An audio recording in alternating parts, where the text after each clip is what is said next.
જેથી જે કોઈ વ્યક્તિ અભ્યાસ, કારકિર્દી, કૌટુંબિક, માનસિક, વ્યવસાય વગેરે કોઈપણ કારણસર આત્મહત્યા કરવાના વિચારોથી પીડા, માનસિક તણાવ અનુભવતા હોય તેવું અથવા માત્ર મિત્ર વર્તુળમાં અથવા સગા સંબંધીમાં કોઈને પણ નિરાશાજનક વિચારો આવતા હોય તેમની મદદ માટે પોલીસ વિભાગના નંબર 100 અથવા હેલ્પલાઇન મોબાઈલ નંબર 8128369100 અથવા તો 8128308100 પર સંપર્ક કરવા વિનંતી છે, જેના નિવારણ માટે મનોવૈજ્ઞાનિક સલાહકાર દ્વારા જરૂરી માર્ગદર્શન આપવામાં આવશે.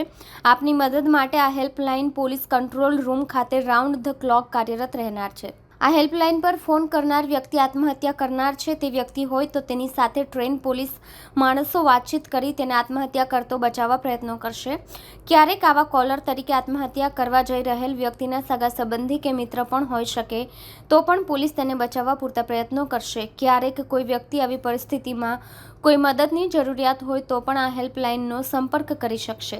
અત્રે મનોવૈજ્ઞાનિક સલાહકાર તેઓ સાથે રૂબરૂ ફોન ઉપર જરૂરી કાઉન્સેલિંગ કરી તેઓને હકારાત્મક માર્ગ પર લાવવા કોશિશ કરશે.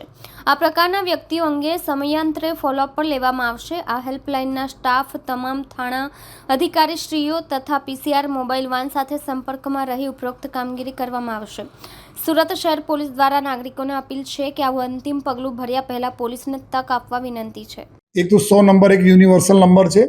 कोई पण व्यक्ति जो है 100 नंबर पर कोई सगा संबंधी या कोई ने लागता हो कि हमारा कोई ओळखता कोई दोस्त यार मित्र जो कोई आ प्रकार डिप्रेशन में सुसाइड કરી શકે એવું છે તો 100 નંબર પર બી કોલ કરી શકે છે.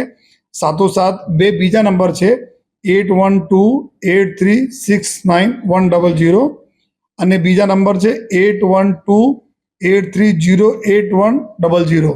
આ ત્રણ નંબર રહેશે જો રાઉન્ડ ધ ક્લોક 24 ઘંટા જો કાર્યરત રહેવાના છે. આમાં એક કાઉન્સલર અને બે અમારા જો પોલીસ, આ ત્રણ લોકોની ટીમ 24 કલાક આપણા પોલીસ કંટ્રોલ રૂમમાં હાજર રહેવાના છે. ત્યાં જો એના જો રાઉન્ડ ધ ક્લોક જો પોલીસ હેલ્પલાઇન જો ચાલુ રહેશે. અને જનરલી જ્યારે પોતે પણ કોઈ વ્યક્તિ, અમે તો બધાને અપીલ કરીએ છીએ કે આપ કોઈ એવા પગલાં ભરો એના પહેલે એક તક જો પોલીસને આપવો જોઈએ.